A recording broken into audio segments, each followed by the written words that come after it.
नमस्कार दोस्तों, अथर्व एजुकेटर के इस YouTube प्लेटफॉर्म पर एक बार पुनः आपका स्वागत है। दोस्तों, यह संविधान की सीरीज़ का प्रस्तावना टॉपिक का दूसरा वीडियो है। हमारी चर्चा चल रही थी संविधान के प्रस्ताव पर और इसके भाग 1 में हमने संविधान की प्रस्तावना पर चर्चा करते हुए देखा कि किस कारण से संविधान की प्रस्तावना को उद्देश्य का कहा जाता है। फिर हमने पढ़ा कि 17 अक्टूबर 1949 को प्रस्तावना को संविधान सभा के द्वारा स्वीकार किया गया एवं 26 जनवरी 1950 को भारत की प्रस्तावना लागू हुई। जिस दिन संविधान पूर्ण रूप से लागू हुआ उस दिन संविधान की प्रस्तावना भी लागू हुई। इसके उपरांत हमने उस विवाद पर भी चर्चा करी कि प्रस्तावना संविधान का भाग है या नहीं। हमने 3 बड़े बड़े केसेस को पढ़ा, बेरुवारी केस, गोलकनाथ केस और केशवानंद भारती केस। साथ ही हमने संविधान के उद्देश्य, संविधान के लागू होने की तिथि के साथ साथ सरकार के स्वरूप पर भी चर्चा करी और हमने देखा कि भारत एक प्रभुत्व संपन्न राष्ट्र, समाजवादी, पंथ निरपेक्ष, लोकतंत्रात्मक और गणराज्य राष्ट्र है, यानी गणतंत्र राष्ट्र है। हमने यह भी देखा कि समाजवादी, अखंडता और पंथ निरपेक्ष जैसे शब्द प्रस्तावना में 42वें संविधान संशोधन द्वारा जोड़े गए और मैंने आपको बताया था कि 42वां संविधान संशोधन हुआ 1976 में है किंतु लागू हुआ है 3 जनवरी 1977। तो आपको ये डेट ध्यान रखनी होगी। कई बार वो प्रश्न पूछ लेगा 42वां संविधान संशोधन कब लागू हुआ और 1976 नहीं होगा उसमें, तब समस्या खड़ी हो जाएगी। तो 1977 उसका आंसर हो जाएगा। इसके साथ ही हमने देखा कि पंथ निरपेक्ष शब्द जो 42वें संविधान संशोधन द्वारा प्रस्तावना में जोड़ा गया है वह भले ही प्रस्तावना में मौजूद न हो किंतु मूल संविधान में अनुच्छेद 25 में प्रारंभ से ही था। तो यह शब्द संविधान के लिए नया नहीं था किंतु प्रस्तावना में पहली बार 42वें संविधान संशोधन द्वारा 1976-77 में जोड़ा गया। तो दोस्तों, चर्चा को आगे बढ़ाते हुए आप हेडिंग लगा लीजिए संविधान के उद्देश्य।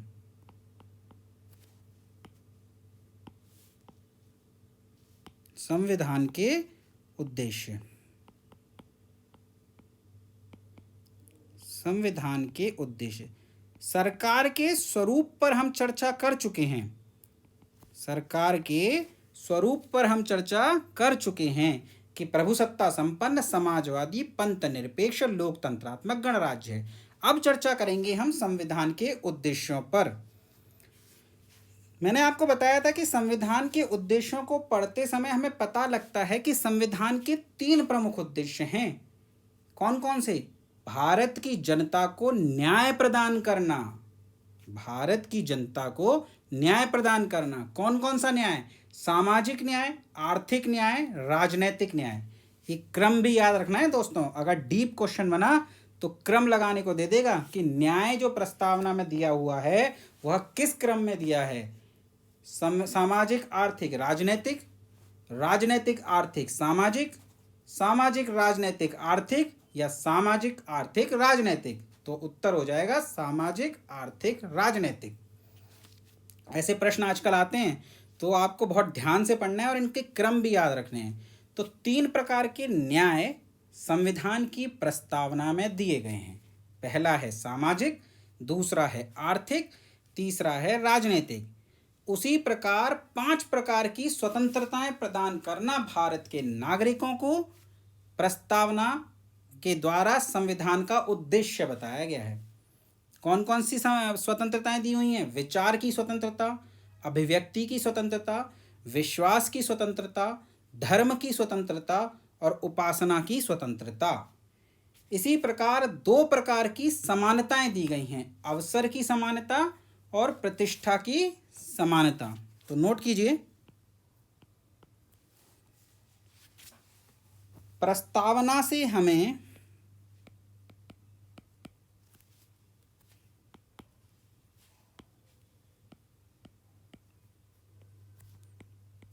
प्रस्तावना से हमें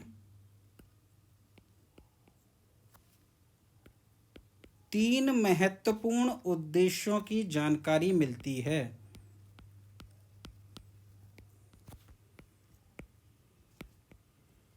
3 महत्वपूर्ण उद्देश्यों की जानकारी मिलती है।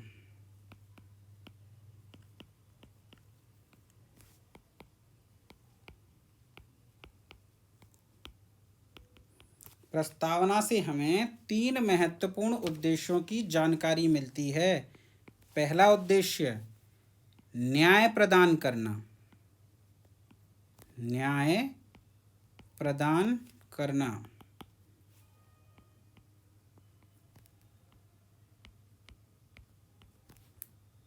और ये न्याय भी कौन कौन से? सामाजिक न्याय,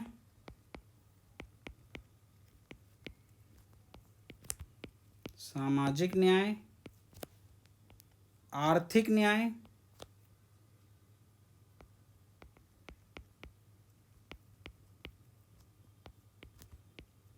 आर्थिक न्याय, और तीसरा है आपका राजनैतिक न्याय।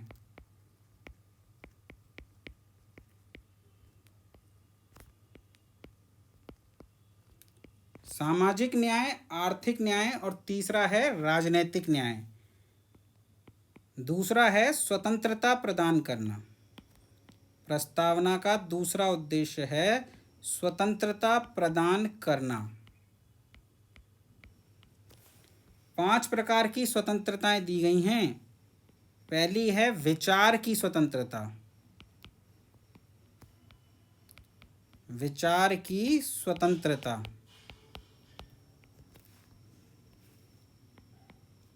दूसरी अभिव्यक्ति की स्वतंत्रता। अभिव्यक्ति की स्वतंत्रता। तीसरी है विश्वास की स्वतंत्रता।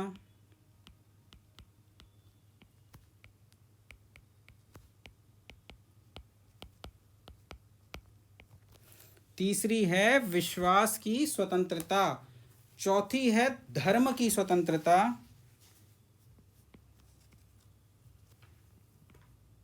धर्म की स्वतंत्रता।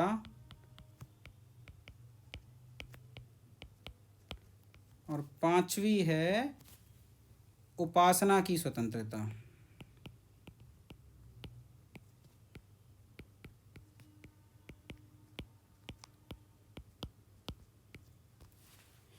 तो संविधान के प्रस्तावना के द्वारा जो संविधान के उद्देश्य बताए गए हैं उसमें पहला उद्देश्य है न्याय प्रदान करना। दूसरा उद्देश्य है स्वतंत्रता प्रदान करना।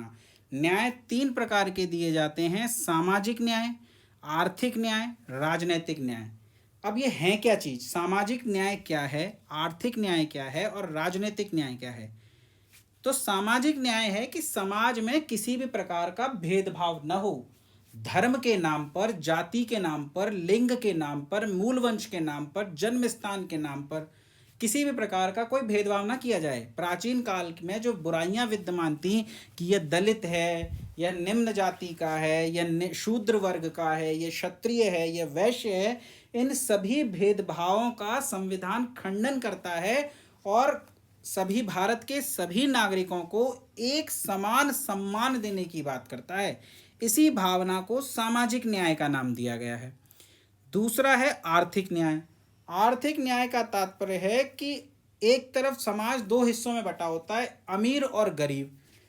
अमीर अमीर होता जा रहा है और गरीब गरीब होता जा रहा है। गरीब की स्थिति निम्नतर होती जा रही है। आज भी आप वर्तमान में देखें तो इस मामले में बहुत हद तक हमारा नेतृत्व असफल सिद्ध हुआ है। गरीबों का आज भी शोषण होता है, जबकि संविधान की प्रस्तावना या संविधान का उद्देश्य 1950 से ही आर्थिक न्याय प्रदान करना है। यानी कि अमीर और गरीब में किसी भी प्रकार का कोई भेदभाव न हो, सभी को रोजगार के समान अवसर मिले। इसीलिए आरक्षण की व्यवस्था की गई थी, ताकि रोजगार के समान अवसर सभी को दिए जा सकें। आप कहोगे कि आरक्षण से, तो मैं यहाँ आरक्षण मुद्दे पर चर्चा नहीं कर रहा हूँ, मैं सिर्फ उस कंसेप्ट को समझाने की कोशिश कर रहा हूँ कि आरक्षण के द्वारा समाज का वह वर्ग जो बहुत लंबे समय तक जिसका दमन हुआ है, उसे समाज के प्लेटफॉर्म पर, समान प्लेटफॉर्म पर लाने का प्रयास किया गया है इस सामाजिक न्याय के द्वारा। उसी प्रकार राजनीतिक न्याय, आज सभी को वोट डालने का अधिकार है। जब हमने संविधान की विकास यात्रा पढ़ी थी तो हमने कहा था कि हर इंसान को वोट डालने का अधिकार नहीं था। ऐसा नहीं था कि वयस्क मताधिकार था कि 18 वर्ष की आयु हो गई और आप वोट डाल दीजिए। तब वोट डालने के लिए बहुत कुछ मायने रखता था। आप शिक्षित होने चाहिए, निश्चित संपत्ति आपके पास होनी चाहिए, समाज में आपका एक रुतबा होना चाहिए। जबकि आज ऐसा नहीं है। आज वोट डालना तो छोड़ो, आप इलेक्शन में भी खड़े हो सकते हो। आज एक निम्न गांव में, गरीब गांव में, किसी गांव में गरीब परिवार में पैदा हुआ व्यक्ति भी उच्च पद पर पहुंच सकता है, नेता बन सकता है, मंत्री बन सकता है, प्रधानमंत्री बन सकता है, राष्ट्रपति भी बन सकता है। दलित राष्ट्रपति रहे और अभी आदिवासी राष्ट्रपति हैं। यानी ये इससे बड़ा एग्जाम्पल आपको क्या मिलेगा राजनीतिक, आर्थिक और सामाजिक न्याय का। तो प्रयास जारी है, बहुत हद तक लक्ष्यों को हासिल कर लिया गया है, लेकिन अभी भी बहुत कुछ करना बाकी है। संविधान का दूसरा उद्देश्य है स्वतंत्रता प्रदान करना। तो विचार की स्वतंत्रता, अभिव्यक्ति की स्वतंत्रता, यानी आप अपने विचारों को प्रकट कर सकते हो, अपने विचारों को अभिव्यक्त कर सकते हो। विश्वास की स्वतंत्रता, आप किसी भी पंथ में विश्वास कर सकते हो, किसी भी धर्म में विश्वास कर सकते हो, किसी भी उपासना पद्धति को अपना सकते हो। आप एक हिंदू हो और आप किसी और पंथ की उपासना पद्धति अपनाना चाहते हो, या आप एक मुस्लिम हो, किसी और पंथ की उपासना पद्धति अपनाना चाहते हो, तो धर्म के जो प्रभुत्व व्यक्ति होते हैं वो भले ही आपका विरोध करें, आपका परिवार भले ही आपका विरोध करे, पर इस देश का संविधान आपका विरोध नहीं करेगा।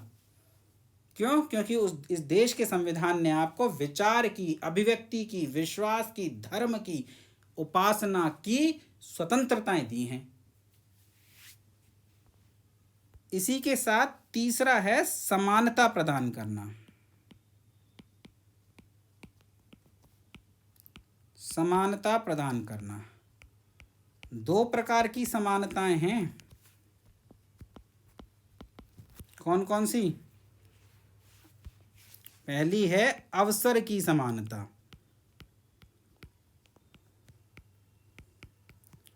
अवसर की समानता, और दूसरी है प्रतिष्ठा प्राप्त करने की समानता।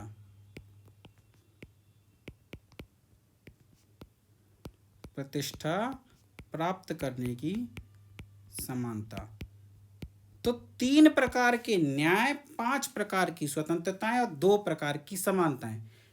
कोई कंफ्यूजन नहीं होना चाहिए आपको। आपको ये समानताएं, ये स्वतंत्रताएं, ये न्याय याद होने चाहिए। आपसे प्रश्न पूछ लेगा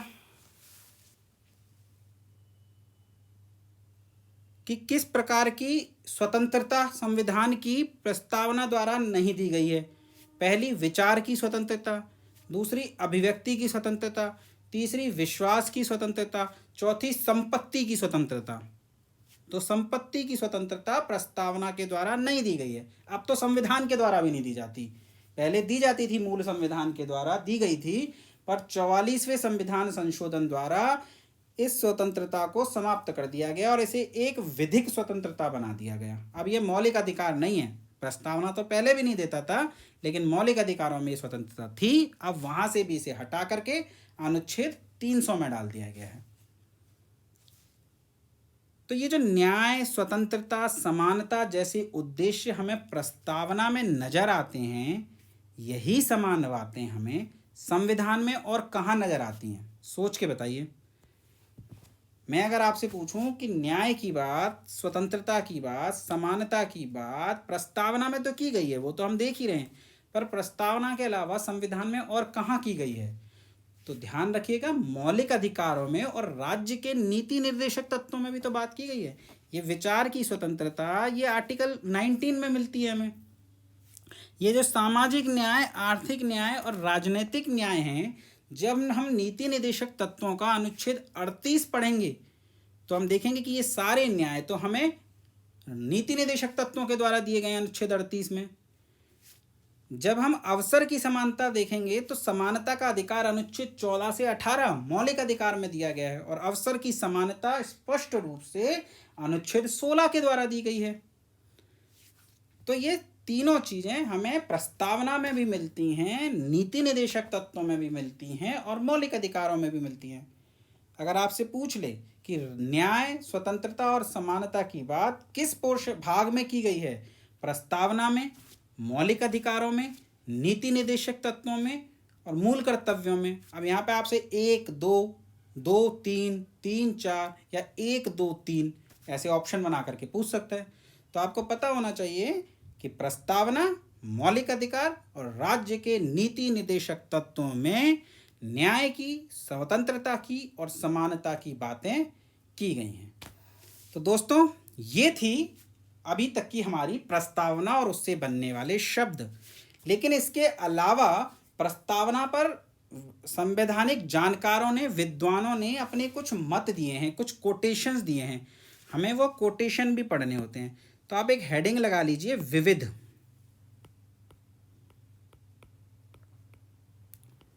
विविध, इनमें हम उन कोटेशंस को नोट कर लेते हैं क्योंकि ये कोटेशंस आपसे पूछे जाते हैं, पहले भी पूछे गए हैं और भविष्य में भी पूछे जाने की पूरी संभावना है। तो एक जानकार हैं, एक विद्वान हैं, नानी पालकीवाला। नानी पालकीवाला।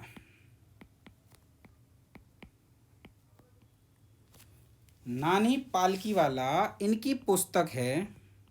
तो नानी पालकीवाला ने अपनी पुस्तक, इनकी बुक का नाम भी याद रखिएगा, बहुत इंपॉर्टेंट बुक है इनकी, we the people of India. यानी प्रियम्बल अगर आप इंग्लिश में पढ़ें तो शुरू ही इन शब्दों से होती है, हिंदी में होती है ना, हम भारत के लोग, तो इंग्लिश में शुरू होती है we the people of India. तो इनकी बुक का ही नाम है we the people of India, इसलिए बुक बहुत इंपॉर्टेंट है। We the people of India में प्रस्तावना को संविधान का परिचय पत्र, आइडेंटिटी कार्ड कहा है। प्रस्तावना को संविधान का परिचय पत्र कहा है।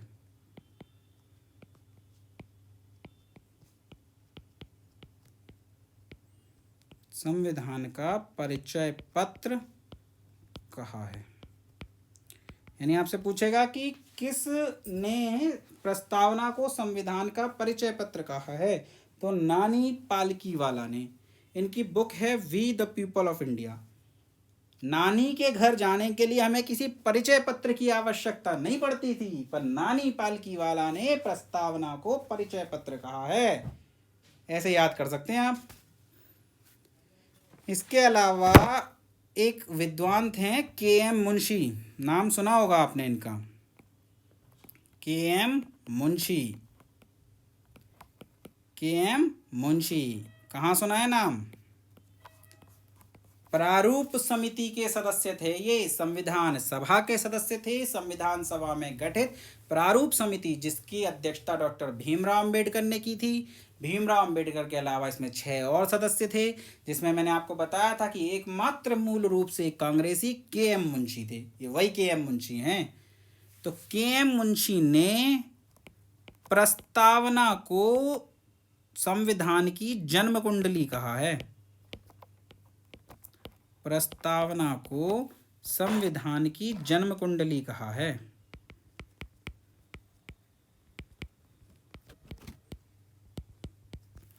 प्रस्तावना को संविधान की जन्म कुंडली कहा है।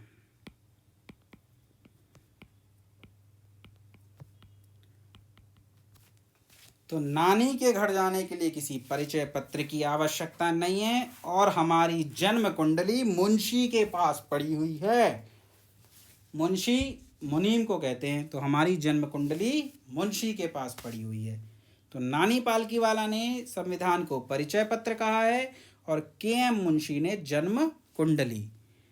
इसके अलावा अल्लादी कृष्ण स्वामी अय्यर, सोचिए इनका नाम कहाँ पढ़ा है आपने? अल्लादी कृष्ण स्वामी अय्यर। अल्लादी कृष्णा स्वामी अय्यर।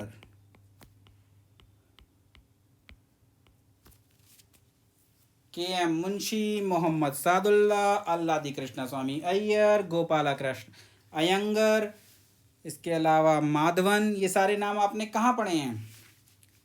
ये सभी प्रारूप समिति के सदस्य थे। अल्लादी कृष्णा स्वामी अय्यर भी प्रारूप समिति के ही सदस्य थे और इन्होंने कहा है प्रस्तावना को दीर्घकालिक सपनों का विचार कहा है। दीर्घकालिक सपनों का विचार।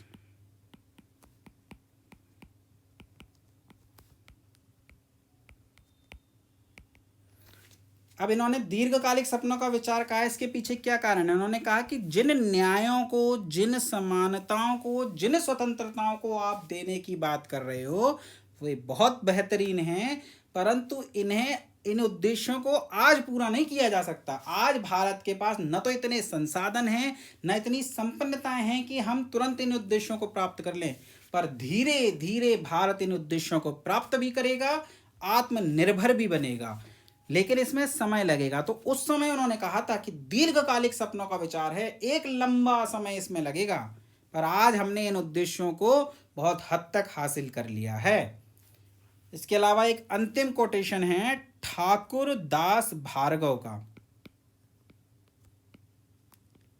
ठाकुर दास भार्गव,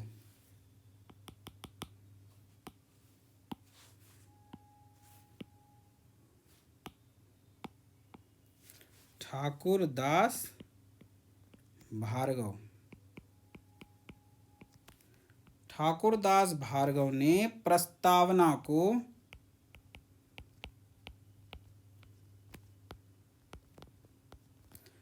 संविधान की आत्मा, संविधान की आत्मा व आभूषण कहा है।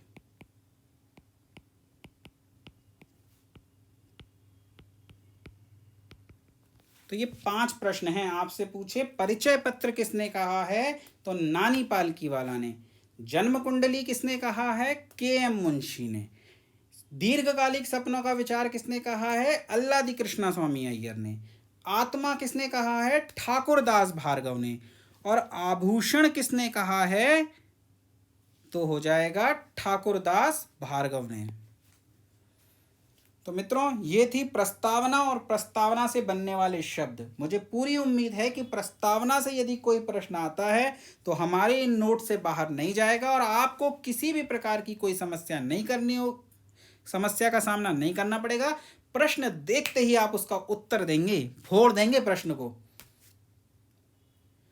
तो यदि सेशन आपको पसंद आया हो तो प्लीज इसे लाइक कीजिए, शेयर कीजिए। चैनल पर यदि नए हैं तो चैनल को सब्सक्राइब कीजिए और बेल आइकॉन का बटन दबाना ना भूलिए, ताकि मेरे द्वारा डाली जाने वाली वीडियो का नोटिफिकेशन आपके पास समय रहते पहुंच सके। धन्यवाद दोस्तों।